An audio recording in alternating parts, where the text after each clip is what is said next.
మన ప్రభు అయిన యేసుక్రీస్తు వారి యొక్క పరిశుద్ధమైన నామములో తిరిగి మరొక దినాన్ని ప్రభు అనుగ్రహించి మరొక దినములో కృపావాక్యమును ధ్యానం చేయడానికి కృపలో బలపడి మరి అభివృద్ధి చెందటానికి ప్రభువారు ఇచ్చినటువంటి సమయాన్ని బట్టి ప్రభువుకు కృతజ్ఞతాస్తుతులు చెల్లిస్తున్నాను.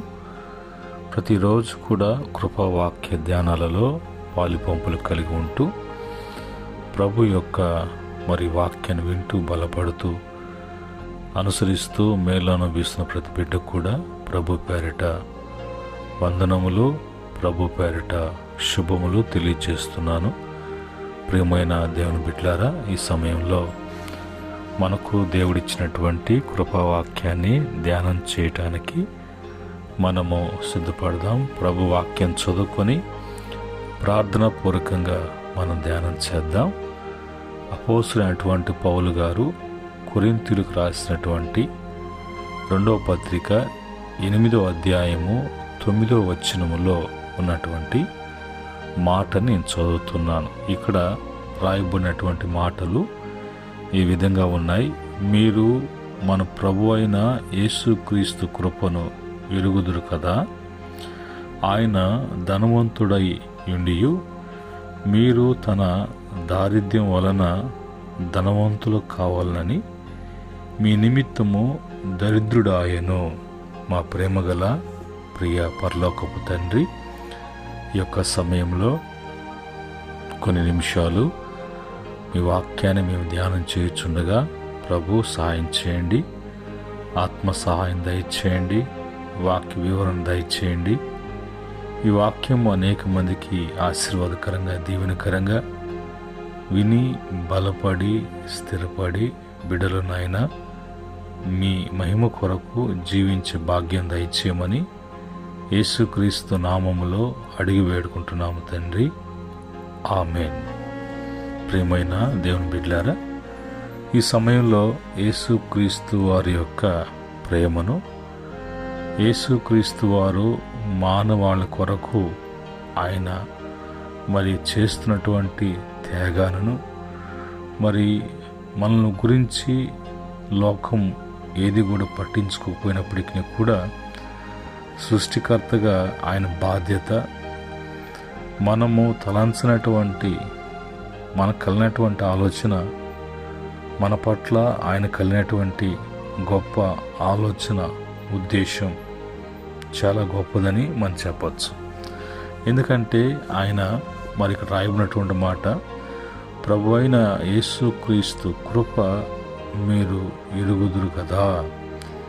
ఆయన కృప ఏంటి? ఆయన మన పట్ల చూపిస్తున్నటువంటి ఆ కృప ఏంటి అంటే, ఆయన ధనవంతుడై ఉండి, సర్వలోకానికి చక్రవర్తి అయి ఉండి, ఆకాశము తన నిధి అయి ఉండి, సమస్తము కూడా ఏలుబడి చేస్తున్నటువంటి మరి దేవుడై ఉండి, సర్వశక్తిమంతుడై ఉండి, పరలోకములో ఆయన మరి పరిశుద్ధుడు అని ఘనపరచబడుతూ అన్ని అధికారాలను కలిగి ఉన్నప్పటికీ కూడా అవన్నీ కూడా మానవుని కొరకు విడిచిపెట్టి ఆయన భూలోకానికి వచ్చి, మనం ఎక్కడ మరి తప్పిపోయామో, ఎక్కడ బంధించబడి ఉన్నామో, ఎక్కడ నాశనం పొంచి ఉన్నదో, మానవుడు జీవితం పతనానికి కారణం ఏంటో, ఇవన్నీ కూడా మరి ప్రభు ఆలోచన చేసి ఒక మాటలో ఆయన బిడ్డలుగా ఆయన ధనవంతుడై ఉంటే మనము కూడా ఆయన బిడ్డలుగా ధనవంతులమే. ఆయన రాజు అయి పరిపాలిస్తుంటే ఆయన బిడ్డలుగా, రాజు బిడ్డలుగా మనం కూడా ఏలుబడి చేసేటువంటి స్థితి ప్రభు మనకు అనుగ్రహించారు. ఆ క్రమంలో మానవుడు దేవుని విడిచి, మానవుడు దేవునికి అవిధేయుడిగా, మానవుడు చేసినటువంటి పాప అపరాధములను బట్టి శారీరకంగా ఆత్మీయంగా దరిద్రుడిగా మార్చబడినటువంటి మానవుణ్ణి ఆ దారిద్ర్యము అనేది తీసివేసి ఆయన యొక్క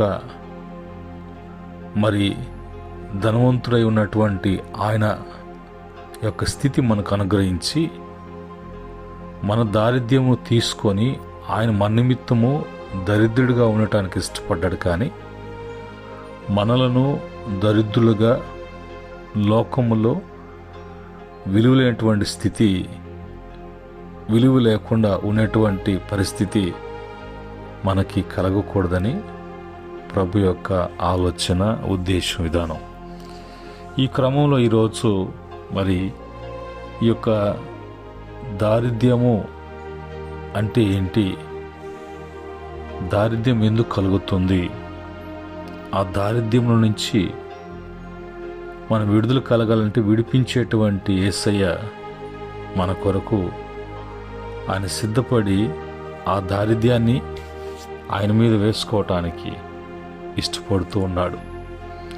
కనుక ఈరోజు మనమంతా కూడా దరిద్రులము కాదు, దారిద్ర్యం అనుభవించేటువంటి స్థితి కాదు. కనుక ఈరోజు దారిద్ర్యం గురించి చూసినప్పుడు ధనము, ఆహారము, వస్తువు, నివాసములు వంటివి జీవనానికి అవసరమైనటువంటి ఏవి కూడా లేకుండా పోవటమే దరిద్రము. తీవ్రమైనటువంటి పేదరిక స్థితి దరిద్రము. కష్టాల మధ్య జీవించాల్సినటువంటి పరిస్థితి దరిద్రము. కనుక ఈ యొక్క దరిద్రము, పేదరికము, లేమి, కొరత అనేది ఈ యొక్క దారిద్ర్యములో ఉన్నటువంటి మరి ఆ యొక్క పరిస్థితులు, అక్కడ జరిగేటువంటి కార్యాలు, స్థితి ఆ విధంగా ఉంటుంది. కనుక ఈ యొక్క దారిద్ర్యం వలన కుటుంబాలు కష్టాలు అనుభవించటం, ఈ దారిద్ర్యం కలిగినటువంటి మనిషి మరి కఠినంగా మార్చబడడం, కఠినుడుగా, ఈ దారిద్ర్యం మనిషిని నిరాశకు గురి చేసేటువంటి పరిస్థితి. కనుక దరిద్రములో ఒక దరిద్రం పట్టిన, దరిద్రం కలిగిన, దరిద్రంలో ఉన్న ఇలాంటి పరిస్థితుల్లో ప్రభావంలోనే మనిషి జీవితము జీవించి ముగించాల్సి వస్తుంది. ఆ జీవితానికి, ఆ కుటుంబానికి, ఆ ప్రాంతానికి ఏ ప్రయోజనం లేనటువంటి పరిస్థితుల్లోకి మానవుడు దిగజారిపోయేటువంటి పరిస్థితి. ఈరోజు దారిద్ర్యం గురించి మనం తెలుసుకోవాలంటే ఈ వాక్యం నుంచి దారిద్ర్యం ఎందుకు వస్తుంది అని బైబిల్ చూసినప్పుడు సామెతల గ్రంథము 10వ అధ్యాయం 4వ వచనములో అంటాడు, బద్ధకమ్మగా పనిచేయవాడు దరిద్రుడగును, శ్రద్ధ గలవాడు ఐశ్వర్యవంతుడగును. ఒక బద్ధకము, ఏ విషయం ఎత్తుకున్నా కూడా చేయటానికి, జరిగించటానికి ఆ యొక్క బద్ధకముగా ఉన్నటువంటి వారు దరిద్రులు అవుతారు. శ్రద్ధ కలిగి ఎందులోనైనా మరి పూనుకొని చేయటానికి, జరిగించటానికి ఆ బద్ధకము అనేది తన మరిలో లేకుండా చూసుకున్నటువంటి వారు వాళ్ళు ఐశ్వర్యవంతులుగా ఉంటారు. రెండవదిగా సామెతల గ్రంథము 13వ అధ్యాయం 7వ వచనములో కొంతమంది ఎలాగ ఫీల్ అవుతారు, వాళ్ళు ఎలాగుంటారు అని అంటే, ధనవంతులమని చెప్పుకొనొచ్చు లేమి గలవారు మరి కలరు. వాళ్ళకి ఏమి ఉండదు, కానీ వాళ్ళు ధనవంతులము అని వాళ్ళు చెప్పుకునేటువంటి మనస్తత్వం కలిగినటువంటి వారు ఉంటారు. దరిద్రమని చెప్పుకొనొచ్చు బహు ధనము గల వాళ్ళు ఉంటారు. వీళ్ళొక ఫీలింగ్ ఏంటంటే, లేనటువంటి నలుగురిలో మన చిన్నతనం ఉండకూడదు అన్నట్టుగా తమ ఆశను, కలలను, భావాన్ని అలాగ మనుషుల్లో చెప్పుకొని చలామణి అవుతుంటారు. కొంతమంది ఇది అందరి కళ్ళల్లో, అందరి నోళ్ళల్లో పడితే నాకు ఒకవేళ ఏదైనా సమస్యగా మారుతుందేమో, అందుకని ఇన్ని ఉన్నా మరి లేనట్టుగా దరిద్రులుగా నటిస్తూ ఉంటారు. ఇవి రెండు కూడా మనిషి యొక్క ఆలోచన, ఉద్దేశాలు. కనుక దేవుడు అలాగా ఉండాలని, అలాగుంటేనే మీకు బాగని దేవుడు చెప్పటం లేదు. మూడవదిగా సామెతల గ్రంథము 23:21 త్రాగుబోతులను, తిండిబోతులను దరిద్రులగుదురు, నిద్రమత్తు చింపిడి గుడ్డలకు ధరించుకుంటకు కారణమగును. ఈ తాగుబోతులు విందులు, ఫంక్షన్లు ఇవన్నీ కూడా దరిద్రానికి, మరి ఎప్పుడు కూడా తినడము, మత్తు, ఈ తిని ఆ హృదయానికి గర్వము అనేది పట్టి ఎప్పుడు కూడా మత్తులో ఉంటారు, ఒక విధమైనటువంటి మత్తులో. ఈ మత్తు వారిని చింపిడి గుడ్డలు, చినిగిపోయినటువంటి వస్త్రాలు ధరించుకోవటానికి కారణమవుతుంది. ఈ తిండి తాగుబోతోళ్ళు టోటల్గా దరిద్రులైపోతారు. ఎన్ని ఆస్తులు ఎంత ఉన్నా కూడా ఇలాంటి భోగేచ్ఛలకు, ఇలాంటి వ్యసనాలకు అలవాటైనప్పుడు వారు దరిద్రులుగా మార్చబడతారు. మూడవదిగా బైబిల్ చెప్పేటువంటి మాట సామెతల గ్రంథము 6:9-11 చూసినప్పుడు అక్కడ చెప్పేటువంటి మాట ఏంటంటే, సోమరి అంటే ఈ సోమరి తింటాడు, తాగతాడు, పడుకుంటాడు, ఏ పని చేయడు, ఏ కష్టం చేయటానికి ఇష్టపడడు, సుఖపడటానికి, తన శరీరాన్ని సుఖపరచుకోవటానికి, తనకున్నటువంటి దేవుడిచ్చినటువంటి మంచి జీవితాన్ని పాడు చేసుకోవటానికి, ఎప్పుడు కూడా సుఖమయముగా ఉండటానికి దొంగెత్తులేసేటువంటి మరి వ్యక్తులు సోమరులు. సోమరి ఎందాక నీవు పడుకుని ఉందవు, ఎప్పుడు నిద్రలేచేదవో అంటే ఇతనికి మరి ఎప్పుడు దాకా పడుకుంటాడో, ఎప్పుడు లేస్తాడో అనేది కూడా అతను తెలియని పరిస్థితి. అతను ఎప్పుడు పడుకుని ఎప్పుడు లేస్తాడో అనేది అతని యొక్క ఇష్టం ప్రకారంగా. పైగా మరి అతనికి అందరు లేచి పనులు చేసుకుంటున్నా, లేపుతున్నా కూడా అతను ఒకవేళ మెలకు వచ్చినా కూడా అతను అనుకుంటాడు ఇంకా కొంచెము నిద్రించేదనని, కొంచెము కునికేదనని, కొంతసేపు మరి చేతులు ముడుచుకొని పరుండుదనని నువ్వు అనుచుందవు. సోమరుకున్నటువంటి మరి ఆ లక్షణాలు, ఆలోచన, మనస్సు. అందుచేత దోపిడిగాడు వచ్చినట్లు దారిద్ర్యము నీ వద్దకు వచ్చును, ఆయుధారుడు వచ్చినట్లు లేమి నీ వద్దకు వచ్చును.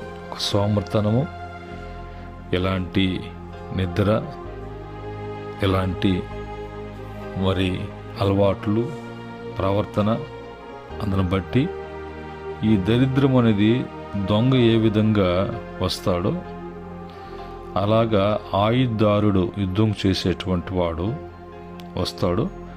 అలాగా లేమి అనేది, దరిద్రం అనేది వచ్చి తిష్ట వేసుకొని కూర్చుంటాడు. ఈ క్రమంలో మరి శారీరకంగా చూసినప్పుడు దారిద్ర్యం, ఆత్మీయ జీవితంలో కూడా మరి బద్ధకం, ఆత్మీయ జీవితంలో కూడా గొప్పలకు పోవడం, ఆత్మీయంగా భక్తులు ఎదగాల్సినటువంటి క్రమశిక్షణ కాక శరీరానికే ప్రాధాన్యత ఇవ్వడం, మరి దేవుని విషయం కాడకు వచ్చినప్పుడు మన ఆత్మీయ ఎదుగుదలకు, భక్తి జీవితానికి సాధనంగా మనము ప్రార్థన, వాక్యము, పరిశుద్ధత, సహవాసము, క్రమశిక్షణ వీటన్నిటిని కూడా ఏది చేయకుండా ఉండడం కూడా సోమర్తనమే. ఏమి చేయకుండా ఉండడం బద్ధకమే. ఇలాగా మాటలు చెప్పి బ్రతకటము అనేది ఆత్మీయ జీవితానికి దరిద్రం పట్టినట్టు. ప్రభు దగ్గర రావాల్సినటువంటి ప్రతిరోజు కృపను బట్టి మేలు అనుభవించాల్సిన జీవితాన్ని జీవించకుండా ఆత్మీయ దరిద్రులుగా మార్చబడుతూ ఉంటారు. వీరు విశ్వాసంతో జీవిస్తారు కాబట్టి ఈ యొక్క లోకంలో ఉన్నటువంటి ధనవంతులుగా అనిపించుకుంటూ దరిద్రులుగా ఏమున్నా కూడా తినటానికి కూడా అన్నీ ఉండి కూడా తినలేనటువంటి దరిద్రులు ఉంటారు. సంపాదించుకోలేక సుఖపడటానికి ఏదైనా ఊరికినే వస్తే, ఏదైనా కూడా కష్టపడకుండా వస్తే అది కావాలి ఇది కావాలా ఊహలతోనే జీవితాన్ని గడిపేటువంటి దరిద్రులు. కానీ దైవికంగా యాకోబు పత్రిక 5-6 వచనాలలో చెప్పేటువంటి మాటల ప్రకారంగా లోకములో దేవుని బిడ్డలు ఏమీ ఆశించరు, ఏమి లోకాన్ని కలిగి ఉండటానికి ఇష్టపడరు. వాళ్ళు విశ్వాసముతో జీవిస్తారు.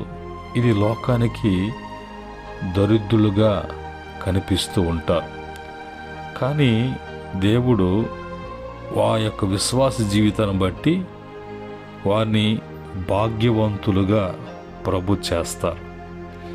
కనుక దేవుని యొక్క భక్తులు లోకములని ఆశించరు, లోకాన్ని తెచ్చుకొని తనలో ఉంచుకోరు, వీరిపోయి లోకంలో ఉండి జీవించరు.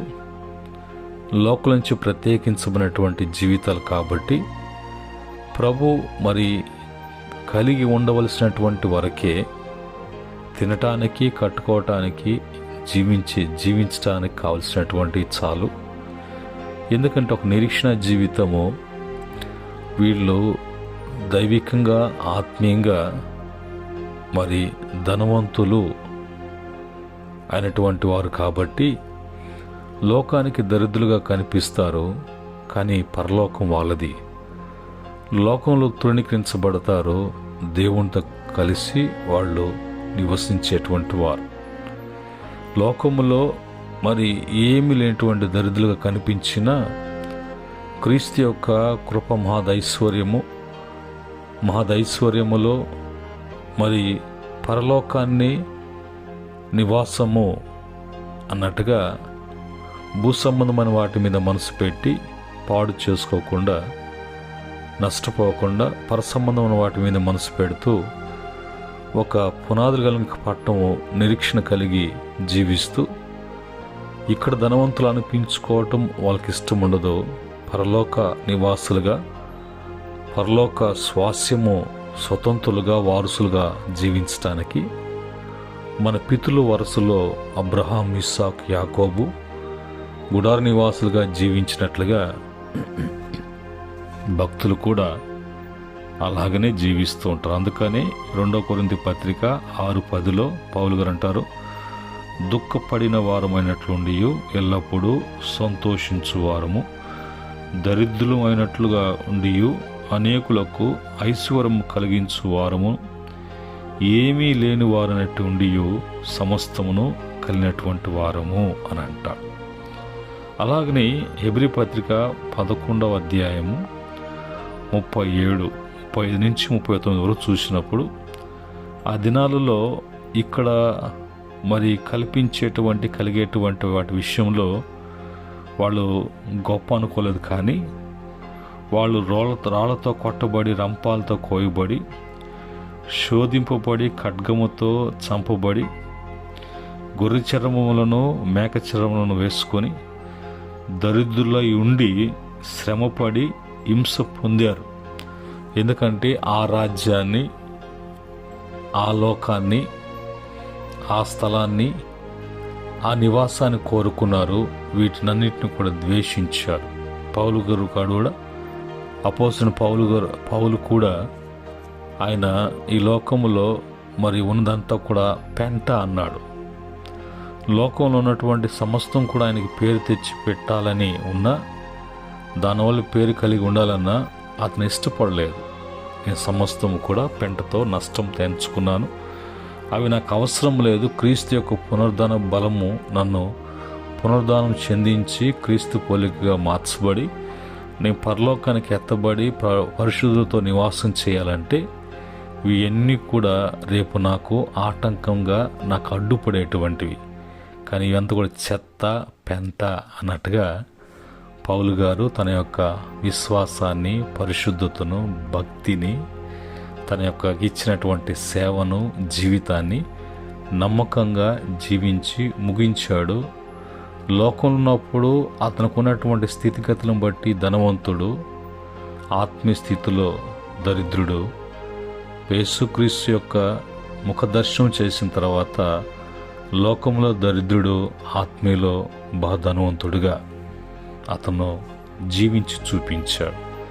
మన స్థితి కూడా ఆయన కృపను ఎరిగినటువంటి వారముగా అలాంటి ఆత్మీయ దరిద్రత మనలో లేకుండా మనం ధనవంతులు కావటానికి ఆయన వచ్చి ఏ విధంగా దరిద్రుడిగా మార్చబడ్డాడో మన జీవితాలు ఈరోజు ఎలాగున్నాయి అనేది ఒకసారి పరీక్షించుకొని సరిచేసుకోవటానికి ప్రభు యొక్క సహాయము మనకు అందించబడుతుంది. ఆ విధంగా బైబిల్లో ధనవంతుడైనటువంటి వాడు దరిద్రుడైనటువంటి లాజరు, లోకంలో దరిద్రుడు, లోకములో బలహీనుడు, రోగి.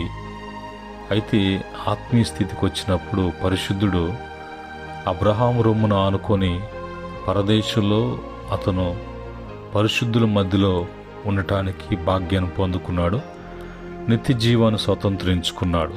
ధనవంతుడు, లోకంలో ధనవంతుడు, ఆత్మీయ స్థితిలో దరిద్రుడు పాతాలని, పతనాన్ని కొనుక్కొని అందులో ఉండవలసి వచ్చింది. ఈరోజు అలాంటి మరి స్థితి కలగకుండా ప్రభు ప్రతి బిడ్డను కూడా ఆత్మీయ ధనవంతులుగా, భాగ్యవంతులుగా, విశ్వాసాన్ని బట్టి, ప్రార్థన బట్టి, వాక్యాన్ని బట్టి, సహవాసాన్ని బట్టి, పరిశుద్ధతను బట్టి, ప్రభు యొక్క ఆత్మ నడిపింపును బట్టి ప్రతి ఒక్కరు కూడా మరి ప్రభు కృపను బట్టి ధనవంతులుగా, ఆత్మీయ ధనవంతులుగా, శరీరాన్ని, శరీర కార్యాలను, లోకములో ఇస్తున్న వాటన్నిటిని కూడా ద్వేషించి, దూషించి, వాటిని అసహించుకొని ప్రభు వైపు తిరగతాం, ప్రభుకు అప్పగించుకుందాం. ఆయన సమస్తం కూడా కృపను బట్టి మనల్ని జీవింప చేయటానికి, మహిమ కొరకు ఆయన ఈ లోకంలో మనల్ని బలపరచడానికి ప్రతి సహాయము యేసుక్రీస్తు ద్వారా మనకు అనుగ్రహించబడునుగాక. ఆమెన్. కృపగల తండ్రి, పరిశుద్ధుడా, మీకు వందనాలు. కృపా సత్య సంపూర్ణంగా వచ్చి మా కొరకు ఎన్ని గొప్ప కార్యాలు మీరు చేశారో అనుదినము దినదినము తెలుసుకొని బలపడటానికి, సరిచేసుకోవటానికి నీకు ప్రియమైనటువంటి బిడలముగా, మీ దాసులముగా జీవించే భాగ్యాన్ని మాకు అనుగ్రహించారు. ఈ లోకం మాకు శాశ్వతం కాదు. ఈ లోకమంతా కూడా ప్రభా శరీరాశ, నేత్రాశ, జీవపడ్డామో కనుక వీటిలో ఏది కూడా నైనా మరి ఆశించకుండా, ఆ మలినం కాకుండా ప్రతి బిడ్డ కూడా భద్రపరచబడి నిత్యజీవం పొందినట్లుగా ఆత్మీయ ఐశ్వర్యవంతులంగా, ఆత్మీయ ధనవంతులముగా, పరలోక నివాసులుగా ప్రతి బిడ్డ కూడా నాయన మరి చేరటానికి స్వతంత్రించే భాగ్యం దయచేయమని, ఈ దిన ప్రతి అవసరతలో మీరు కృప చూపించమని యేసుక్రీస్తు నామములో అడిగి వేడుకుంటున్నాము తండ్రి. ఆమెన్. పరమ తండ్రి ప్రేమ, కుమారుడు యేసయ్య కృప, పరిశుద్ధాత్మ యొక్క ఆనంద సంతోషాలు వింటున్న బిడ్డలకును, సకల పరిశుద్ధులకును, ఆయన దాసులకును సదా తోడే నడిపించునుగాక. ఆమెన్.